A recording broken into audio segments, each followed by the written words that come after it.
Vamos seguir com mais informações. Primeiro, depois análises, após o Datafolha apontar uma avaliação negativa, já que o assunto acabou sendo esse agora, né, gente, sobre o governo federal, o presidente Lula afirmou que nunca levou a sério as pesquisas. De acordo com ele, uma pesquisa serve para estudar e saber se tem que mudar de ação ou comportamento. Lula ainda afirmou que quer entregar o país da forma como prometeu na campanha eleitoral ou até melhor. A última pesquisa, Datafolha, apontou que a avaliação positiva do presidente caiu de 35% para 24% nos últimos 2 meses. Já a avaliação negativa subiu de 34% para 41%. Cola quando o presidente Lula diz que não está preocupado, ou é uma estratégia, mais uma de comunicação, de dizer não confiem tanto nesses levantamentos?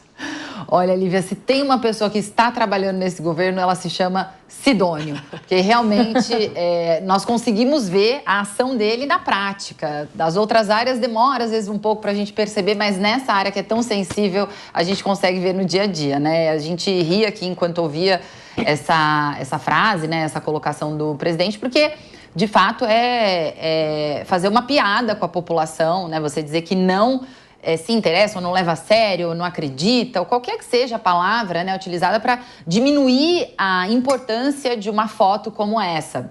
É claro que um governo é um filme, né, um filme de 4 anos, mas a foto, principalmente agora, né, faltando aí pouco mais de 1 ano para a reeleição, ou para uma nova eleição, é muito importante, sim. O presidente sabe disso, até porque, olhando aí os governos anteriores, esses momentos de pesquisa sempre foram importantes, inclusive marcaram aí mudanças, né, de rumo nos governos quando chegaram a níveis de impopularidade ou percepção negativa da população como esse. Só que, diferente dos momentos anteriores, onde logo quando houve essa baixa, né, ali na época do mensalão, por exemplo, que o governo implantou uma série de medidas que conseguiram retomar essas pesquisas que, na minha cabeça, e na visão de muitos analistas, né, e pessoas com as quais eu converso sobre esse cenário, teria uma retomada, uma guinada aí do governo para uma avaliação mais positiva. Nesse momento, a gente vive uma outra realidade. A gente não está no governo de Lula 1,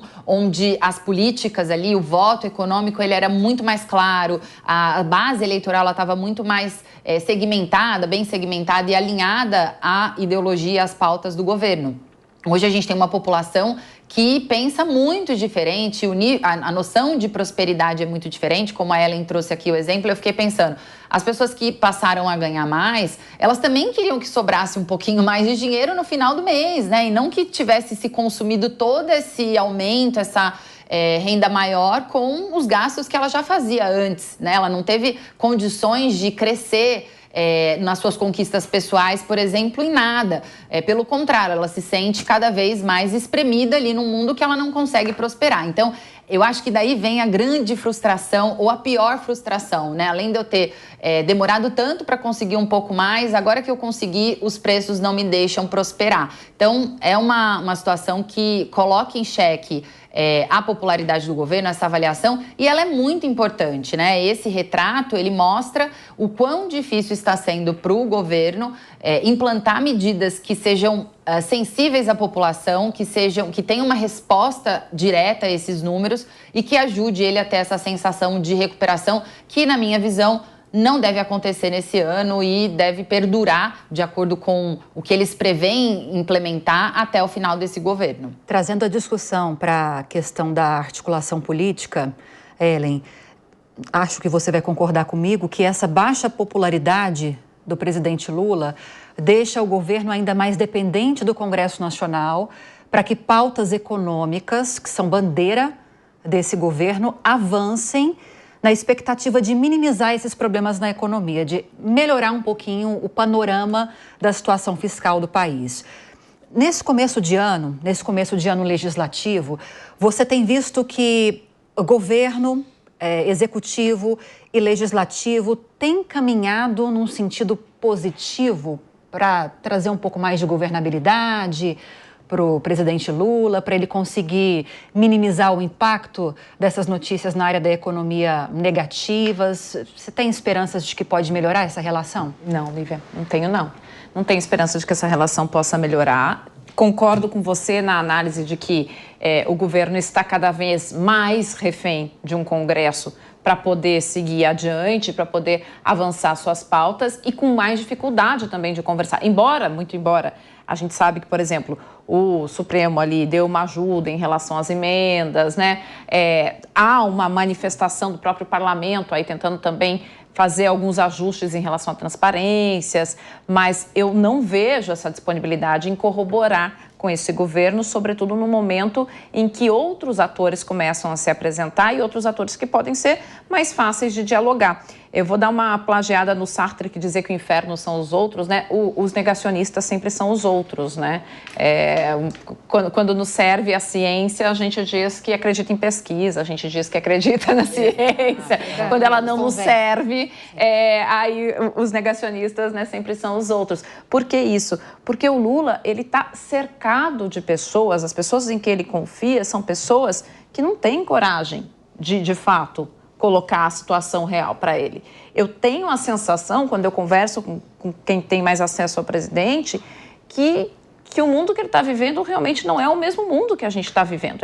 Ele não tem mais a perspicácia política e social que já teve outrora para fazer leituras do país. E como ele está cercado de pessoas que temem apresentar para ele essa realidade e essa leitura, vai muito mal a conversa dele com o mundo real.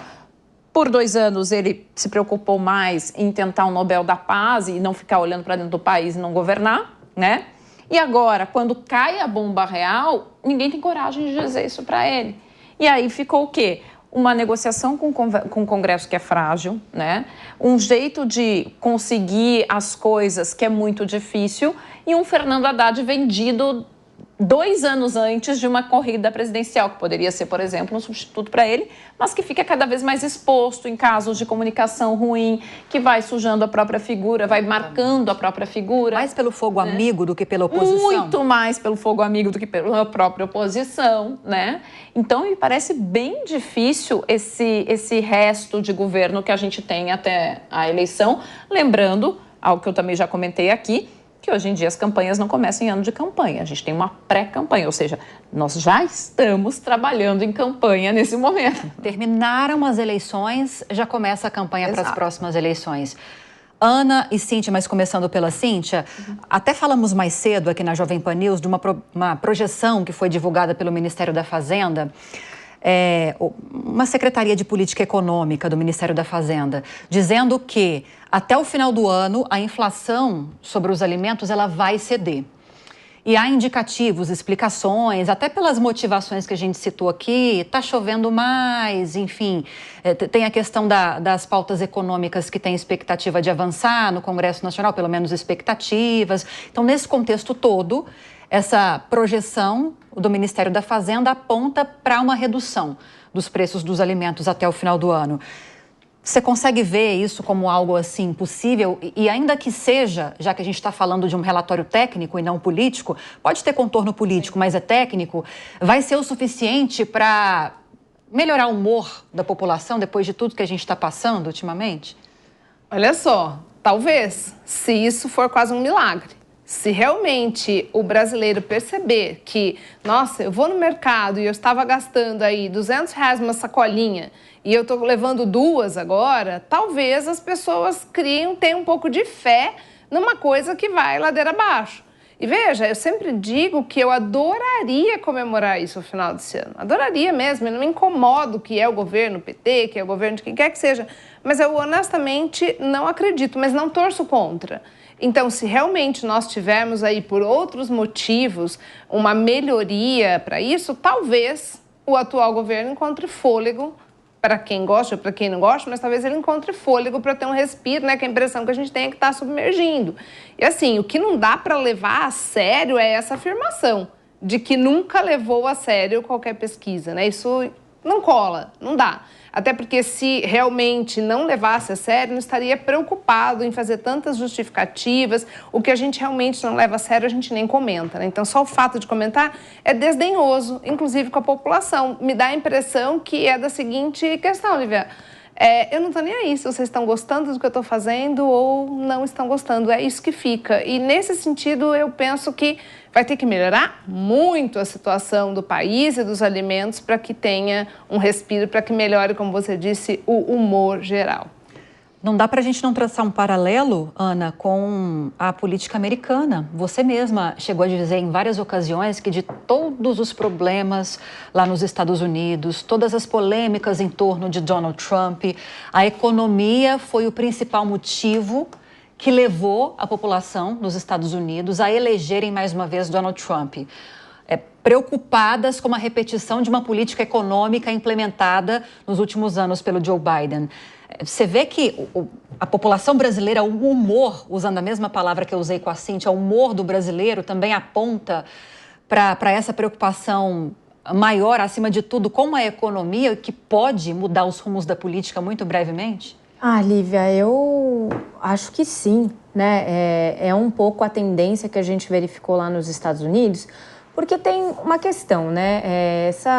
Existe essa preocupação com pautas sociais, que é mais característica de esquerda, mas eu acho que a população, a massa da sociedade, ela não tem tempo de se preocupar com pautas sociais quando lhe falta comida na mesa, que é um pouco do que aconteceu nos Estados Unidos.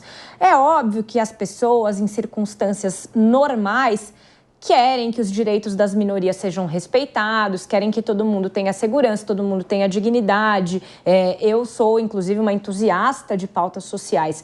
Agora, a partir do momento que você vai no supermercado e você não consegue fazer uma compra, ainda que reduzindo o padrão dos alimentos que você era acostumado a comprar, que você está muito mais preocupado em pagar o jantar, em alimentar os seus filhos, estas questões sociais acabam ficando em segundo plano. E me parece que existe até uma justificativa biológica, porque o corpo humano precisa de alimento para poder continuar se movimentando. Então, eu acredito, e assim, tô sendo exagerada para tentar ilustrar isso da melhor forma, mas eu acredito que se a gente continuar a não ver uma melhora no preço dos alimentos, quando a gente vai ao supermercado, quando a gente tem que comer numa padaria ou qualquer coisa relacionada à alimentação, todas as outras questões que envolvem essa disputa aí de governo e oposição, elas são secundárias e as pessoas vão estar sedentas por qualquer tipo de mudança, porque a situação estará como está tão ruim que qualquer coisa é melhor do que a gente tem. Ana, e aí a gente pega, devolvendo para você, e aí a gente pega um Congresso Nacional que no começo dessa semana ou na semana passada, não me lembro exatamente quando, mas recentemente, ameaçou não votar o orçamento que já deveria ter sido votado até o final do ano passado, caso essas questões que envolvem emendas parlamentares, falta de transparência, rastreabilidade, caso essa questão não fosse resolvida pelos envolvidos, pelos três poderes, executivo, principalmente legislativo e judiciário. E aí a gente tem uma infinidade de pautas econômicas que precisam avançar no Congresso Nacional. Não há indicativo de quando essas pautas vão começar a avançar. Num cenário como esse, não dá para responsabilizar só o governo federal. Pois é, Lívia, você tocou num ponto fundamental. Eu acho que as pessoas, isso é natural, elas querem ter um rosto a ser xingado. Elas querem ter uma pessoa que elas podem responsabilizar por todos os problemas e todas as circunstâncias ruins pelas quais elas estão passando. Mas não é verdade. Qualquer pessoa que tem um pouquinho de interesse na política brasileira sabe que a situação que nós estamos experimentando hoje não é fruto exclusivo da ação de um ou outro poder. Exatamente pelo que você colocou aqui. Quando a gente tem um Congresso que está muito mais preocupado em como ele vai usar o nosso dinheiro para beneficiá-los nas próximas eleições, que é exatamente o que acontece quando a gente fala dessas emendas parlamentares, a gente tem uma prova clara de que não é o problema só o presidente ou só o ministro da Economia. O governo como um todo está dificultando qualquer melhora do Brasil, dificultando melhora econômica, dificultando melhora social. Por quê? Porque as pautas que são necessárias para qualquer coisa caminhar, para qualquer coisa avançar e, consequentemente, para qualquer coisa melhorar, estão paradas enquanto eles não conseguem o que eles querem. Afinal, ano que vem tem eleição. A gente está falando de bilhões, bilhões e bilhões, Ellen Brown, de emendas, pelo menos previstas para esse ano, algo em torno de 50 bilhões de reais. Chega a ser um escárnio, não? A gente viveu o que a gente está vivendo e ter de enfrentar um assunto como esse. Você tem alguma informação a respeito dessas discussões para a gente? Eu sei que tem aí. Olha, o fulano está marcando uma reunião, enfim. O que você tem de cenário aí de discussão de emendas parlamentares agora para a próxima? Assim, é muito difícil você tirar algo que você deu, né? Então, assim, é isso. O que foi construído ao longo de muitos governos que perderam sua autoridade, foram dando essas emendas, é muito difícil você tirar. Mas tem uma questão que muitos parlamentares estavam bastante insatisfeitos da forma como o Arthur Lira vinha distribuindo essas emendas. E por essa insatisfação, por nenhum outro motivo, não por a decência, a ética, a preocupação com o bem público, por essa insatisfação na forma como o bolo estava sendo repartido, eles começaram a vir a público e trazer casos, e a gente está vendo aí cada vez mais investigações da Polícia Federal, de desvios dessas emendas. Isso ficou uma coisa muito feia e muito evidente, e muita gente começando a aparecer ali, né, nesse cenário. Então, o que você faz quando começa a ficar uma coisa muito evidente, muito feia e com muita gente em risco? Você começa a tentar uma acomodação, que é isso que está se construindo nesse momento. Dá para a gente continuar com os nossos 50 bi se der algum tipo de transparência? Né? 2%, 3%, 4%? Pode ser, né? Então é isso. O que está sendo construído hoje é um cenário assim, como que eu divido melhor esse bolo para não ficar só os privilegiados amigos dos amigos, né? E se fazendo essa divisão melhor, a gente dá ali alguma transparência também para o negócio não ficar tão esdrúxulo. Mas poder concedido, dificilmente você retoma de volta, gente. É importante, Luana, a gente não criminalizar também de todo as emendas parlamentares, né? Lá na sua origem, pelo menos, faz sentido elas existirem. Você vai falar um pouquinho sobre isso pra gente. O que a gente está criticando aqui, a gente sempre critica, é justamente esse ponto que a Ellen tocou.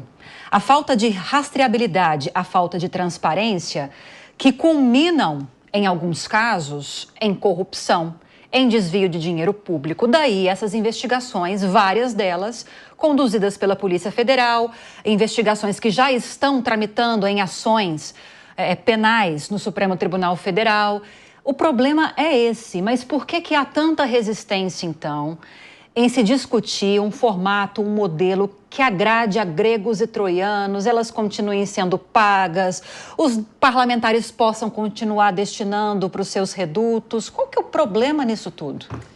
A grande questão que eu vejo, Lívia, é que houve uma mudança aí no perfil dessas emendas, que sempre foram, mesmo que a sua origem, como você bem colocou, ela tenha sido pensada assim como foi pensada a democracia, de forma a compartilhar o poder. É um país muito grande, então, assim, eu veria de uma forma muito complexa a gente concentrar todo o orçamento e toda a priorização dos problemas do Brasil somente no governo federal e nos estados. Eu acho que tem um papel, sim, importante dos parlamentares, porque eles estão ali para legislar, mas também para observar nas suas bases eleitorais como que está a execução das políticas públicas, se os atendimentos, né, os serviços estão sendo prestados à população de uma forma correta ou não. É um papel meio que de zeladoria, vamos chamar assim. A gente fala muito isso com relação aos vereadores, por exemplo, mas o papel do deputado estadual, federal também é fiscalizar, além do orçamento do Estado, no caso do deputado estadual, a atuação do governo federal, no caso dos deputados federais. Então,